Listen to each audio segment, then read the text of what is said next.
Hi, I'm Christopher Walker with Closely Observed Literature, and I've been reading a lot of books on this recently, my Kindle. It's about time I did actually, because I've kind of been buying more books than I read, and I now have about 150 books on here.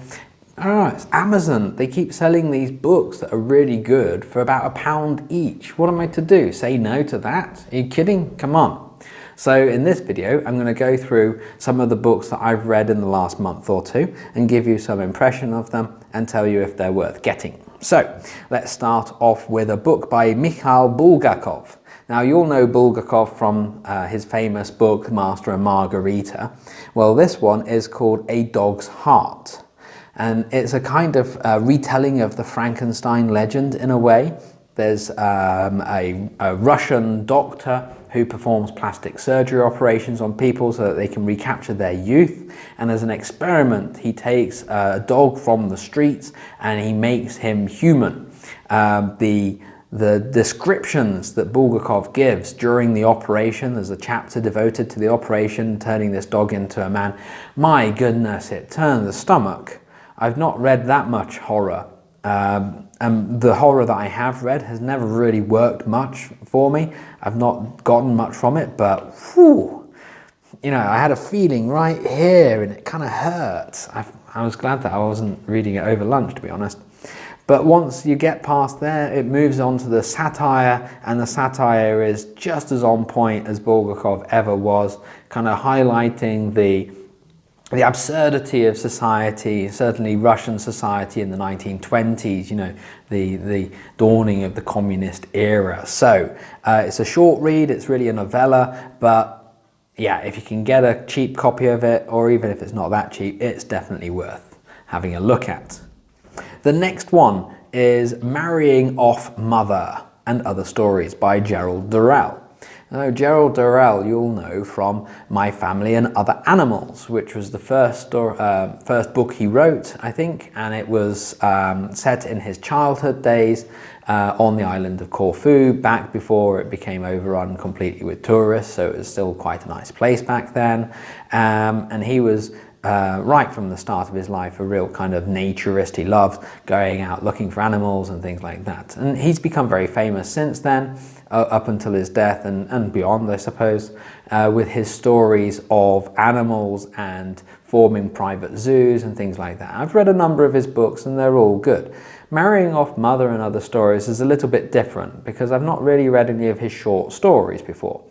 And they're really interesting. I really enjoyed them. There's one where he's a little bit harsh towards a German who he thinks doesn't have a sense of humour, and I don't think he really plays fair with him. It's just not cricket, to use the expression. But other than that, there are some real gems here. There's a story where he's travelling on this cruise voyage going from I think Australia all the way up to Europe, and there's a whole gaggle of women on the boat that fall madly in love with the captain, and yeah, it goes in surprising directions. What struck me as I was reading this book was how much it felt like I was reading something by Somerset Maugham.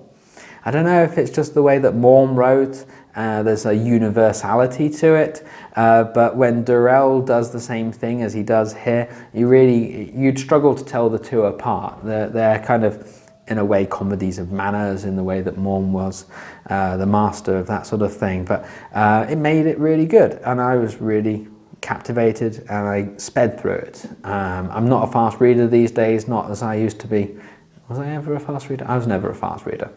But I got through this very quickly and I really enjoyed it. Next, we have a book by Jennifer S. Alderson. If I remember correctly, I either got this as a giveaway on library thing or it was another one of these kind of Amazon purchases. And this is called Notes of a Naive Traveller. And it's a travelogue / diary journal of Ms. Alderson's time in Nepal and in Thailand. I like to read the occasional work by an unpublished or self-published writer because I am one myself. but I don't usually expect the quality to be there, and I shouldn't have read this so soon after reading something by Gerald Durrell, which is polished. It is so well polished. This was rough, very rough around the edges, because it felt like it really was just the journal, and there's not enough background to things. Everything's written after the fact, so any kind of suspense is kind of spoiled. There's hopping around in time, so you have like a number of entries here and then a break and then another couple, so it's hard to keep track of what's going on, where she is, what she's doing and why, things like that. And she does come off as a naive traveller, I suppose, so that's kind of the point. The whole Thailand section could have been dropped completely. Nepal was culture shock for her. Thailand was a holiday. I'm happy to read about people's holidays if they do something interesting whilst they're there, but not much happens there. So with this one, I wouldn't give it a recommendation as such. And I know I'm being harsh and I'm opening myself up to a lot of criticism here, because I can't really claim that my own writing is much better than this. My writing is certainly nothing like Gerald Durrell's. I dream of being as good as that one day. There we go. Let's leave it at that. And let's take it on to the next one, because this is a book that's worth reading, especially given what's been going on lately. Although the whole Iran thing seems kind of old now, doesn't it? It feels like it was a long time ago. It wasn't. This is a book called Revolutionary Ride by Lois Pryce. So Lois Pryce, if she is famous, maybe in some circles she is, she's known for riding her motorbike in and around different countries. She has a number of books. This is the first that I've read, and if I come across another of hers in the sales, for example, I'll definitely get it. I enjoyed this one. Revolutionary Ride is about her travel, her journey through Iran. She was walking through London one day to get to a motorbike, and somebody had left a note on the bike saying, "I see you've got travel stickers from around the world. You should visit Iran. The best people in the world are from Shiraz." So she's like, "All right, let me have a look." So she goes there. She has lots of adventures and misadventures along the way. She meets the most wonderful people and also some like horrible meth addicts or something. There is a sense a little bit as you're reading that the characters are almost too good to be true, almost as if the things that they say are what Lois Pryce wanted them to have said, rather than the things that they actually said, if you know what I mean. Like, it's a little bit too on the nose at times.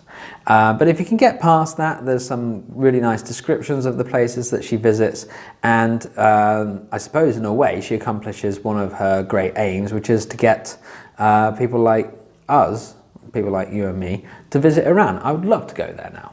Really, you know, as much as I've always wanted to go to Iran, now I really, really want to go to Iran. I'm sure it's dangerous, I'm sure there would be problems, but my goodness, what an adventure. I'd love to do that. Okay, the next one is by a guy called José Eduardo Agualusa. I'm not very good at saying these names, so forgive me if I've mispronounced it. It's a book called A General Theory of Oblivion, and it concerns the events around the civil war that erupted back in '68, I think, in Angola. I'm not clear on the dates because I kind of lost track a little bit of where things were in the book, where they happened, who did it happen to, things like that. It's a clever book. It's a quick read as well. It's quite a short book, and I would say that it's worth reading. I mean, we don't read many books these days about Angola. We should. It's a fascinating country. I visited it myself back in 2010. My visit was all too brief. I got to see a couple of places, but I didn't really get to go out and meet people at all. Because we were told, hey, it's not safe, don't do it, you'll end up in prison, that's the last we'll ever see of you. What a shame. So the story really takes place in Luanda, the capital on the coast, and it sounds like, well, I wouldn't have wanted to be there then, of course, but now, from what I've seen on YouTube, it does look like a great place. But I digress. The book itself is interesting. It's very cleverly put together. So something happens, you're like, why did that happen?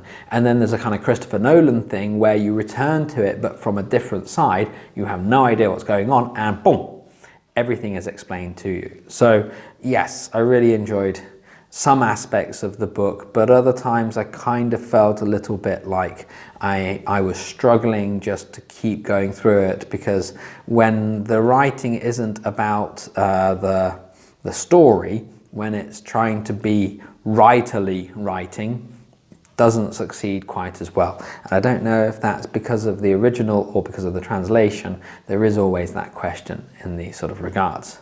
So there we go. A number of books that I have read recently on my Kindle.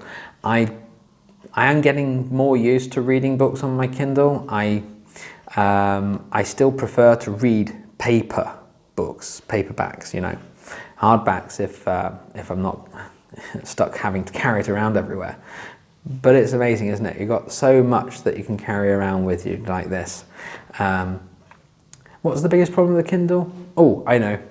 Nobody else knows what you're reading, which is fine if you're reading something embarrassing like 50 Shades of Grey or anything by Jeremy Clarkson. You don't want to be caught out in public at a nice cafe with a Clarkson on your lap. Ugh, horrible. But when I'm reading Bulgakov, and it's not Master and Margarita, but something that only hipster Bulgakov fans would know about, I really wish that I could tell people, without telling them, obviously. I want them to see and go, ooh, They have no idea what I'm reading. They probably walk past and say, ugh, Clarkson. So there we go. Some books that I've read recently. But how about for you? Do you prefer reading paperbacks, or do you like using a Kindle or other similar device? Share your comments below.